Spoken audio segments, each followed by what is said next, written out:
পর সারাদিন ফজর থেকে শুরু করে এশার নামাজ পর্যন্ত নামাজ আদায় করতো। নামাজে তোমার বাবার কোনো ত্রুটি নাই।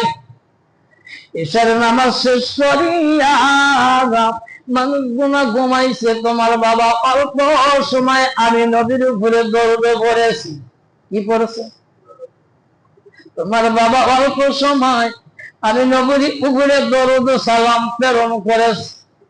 যুবকটা বলি, ইয়া রাসূলুল্লাহ ইয়া হাবিবাল্লাহ নবী গো, ইয়া রাসূলুল্লাহ ইয়া হাবিবাল্লাহ নবী গো, আমার বাবা জীবিত দশায় কি দরুদ পড়েছে মেহেরবানি করে একটু আমার শোনায়া দেন।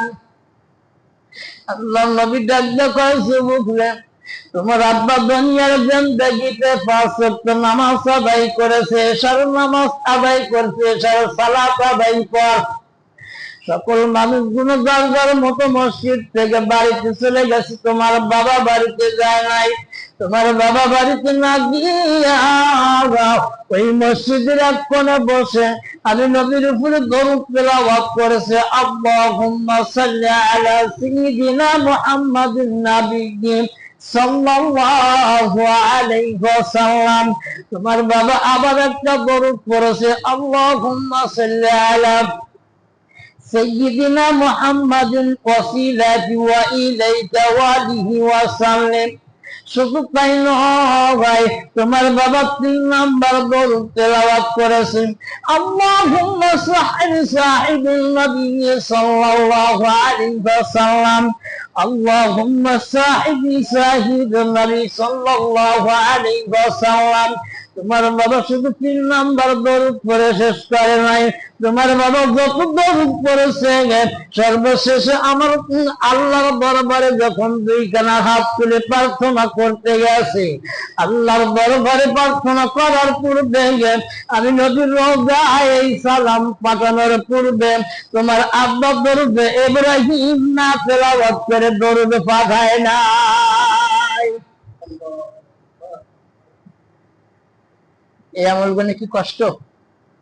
কতক্ষণ কষ্ট? কি হ্যাঁ না, ছোট্ট ছোট্ট আমল 500 বার তেলাওয়াত করে কোনো ব্যাপারই না। কিচ্ছু যদি না পারি, আমি যদি এশার নামাজের পরে 3 থেকে 4 মিনিট সময় লাগে, যদি বসে খালি বলি সাল্লাল্লাহু আলাইহি ওয়াসাল্লাম, সাল্লাল্লাহু আলাইহি ওয়াসাল্লাম, আল্লাহর কসম দিয়ে বললাম, আল্লাহর নবী বলেছেন যে ব্যক্তি দরুদ আমার উপরে প্রেরণ করেছে ওই ব্যক্তির লাশের উপর জাহান্নামের আগুন হারাম করে কোন মারহাবা।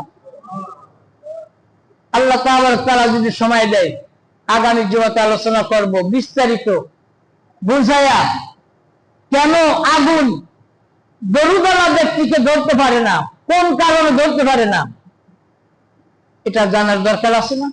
কথা বলেন, এটা জানার দরকার আছে না? দুনিয়ার জিন্দেগি তো দুনিয়ার নিয়ে শুধু খালি দুনিয়ার উপরে দৌড়ে চলছি, কিন্তু দুনিয়ার জিন্দেগি থেকে যে আখিরাতের জিন্দেগি কোটি কোটি কোটি কোটি গুণ লম্বা।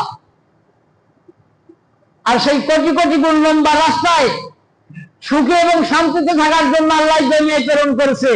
খালি খাওয়া দাওয়া পূর্তি করে তার জন্য না, খালি বড় বড় বালাখানা নির্মাণ করার জন্য না। আল্লাহ বলছে তুমি সব পাই দিলে, তোমাকে সব দেবো, মাঝখানে তুমি আমার ইবাদত করো, আমার দাসত্ব করো, আমার গোলামি করো, আমার হুকুমটা মেনে চলো। আসসালাত আসসালাত আসসালাত, সালাতের মধ্যে দিয়ে আমার নবীর যে হাকাম হুকুম হাকাম আছে, আমার নবী যে আমলগুলো করে গেছে আমার নবীকে স্মরণ করে সেই আমলগুলো তোমরা করো। আল্লাহ আমি আল্লাহ তাআলা তোমার সকল আমল কবুল করে নেব। আলহামদুলিল্লাহ, আমা তাওফিক ইল্লা বিল্লাহ ওয়া আখিরু দাওয়ানা আলহামদুলিল্লাহি রাব্বিল আলামিন। আসসালামু আলাইকুম ওয়া রাহমাতুল্লাহ। যাদের সামনে বাকি আছে 4 রাকাতের কবুল জুমা।